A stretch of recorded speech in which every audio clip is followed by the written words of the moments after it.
ఇక మొన్నట్ల కుంభమేళాల top heroine అయిపోతుంది అనుకునే పూసలు అమ్ముకునే మోనాలిసాకు మళ్ళొక షాక్ తగిలింది. మరి సినిమా స్టార్ట్ చేసిన ముహూర్తమే మంచిగా లేదా, లేకపోతే ఆ ఇంటికి స్వయంగా డైరెక్టర్ అగ్రిమెంట్ తో పోయిన టైమే మంచిగా లేదో మనకు ఆ గడియలు తెలియదు. కానీ మళ్ళా ఈ డైరెక్టర్ మీద ఒక కేసు అయితే పడ్డది.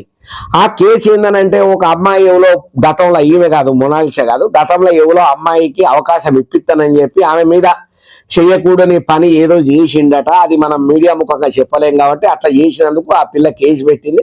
ఆ కేసు పెడితే పోలీసు పెద్ద సార్లు అరెస్ట్ చేసిళ్ళు.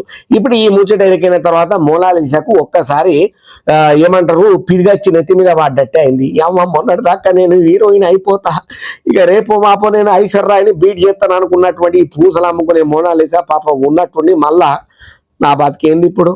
మొన్నటిదాకా పెద్ద పెద్ద కార్లు తిరిగినా, పెద్ద పెద్ద హోటళ్ళల్లో కదలినా, పెద్ద పెద్దోళ్ళతో సెలబ్రిటీ స్టేటస్ని అనుభవించిన నేను ఇప్పుడు మళ్ళీ నేను పూసలు అమ్ముకోవాల్సిందేనా అనే డైలామాలా పడుతున్నదట. సరే, ఈమె ఇట్లా బాధపడుతుంటే ఓ పక్కన డైరెక్టర్ మాత్రం ఏమంటున్నాడంటే, ఇదంతా కుళ్ళు కుతంత్రాలు ఈర్ష ద్వేషాలతోనే చేస్తున్నారు. నేను మోనాలిసాతో సినిమా చేద్దామన్నప్పటి నుంచే చాలా మంది నా మీద కుట్ర పన్ని ఈ సినిమాని ఇట్లనే ఆపాలని ప్రయత్నం చేస్తున్నారు.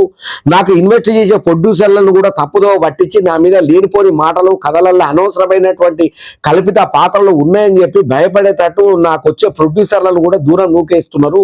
ఇదంతా నా ఎదుగుదలను చూసి ఓర్వలేక ఒక ఎవరైతే అవకాశంగా హీరోయిన్ కావాలనో, లేకపోతే ఎవరైనా కొత్త టాలెంటెడ్ ఉంటే వాళ్ళని నేను ఎంకరేజ్ చేస్తా చూసినావా, అది ఓర్వకనే ఇండస్ట్రీలో పగబట్టి నా మీద చేస్తున్నారని చెప్పి ఈ మోనాలిసా సినిమా డైరెక్టర్ ఎవరైతే ఉన్నారో ఆయన చెప్తున్న మాట. మరి సరే, నిజమేందో అబంధం ఏందో ఆ పైన ఉన్నోనికే తెలవాలి. కాకపోతే ఏంటంటే, ఒక అమ్మాయిని మోసం చేసి చీట్ చేసి ఆ అమ్మాయిని బలాత్కారం చేసిందనే కేసులలో మాత్రం అరెస్ట్ అయ్యిండు ఈ డైరెక్టర్. తర్వాత ఇప్పుడు ఏంది నెక్స్ట్ స్టెప్ అనేది మోనాలిసాకు కూడా ఏం అర్థమైతలేదట.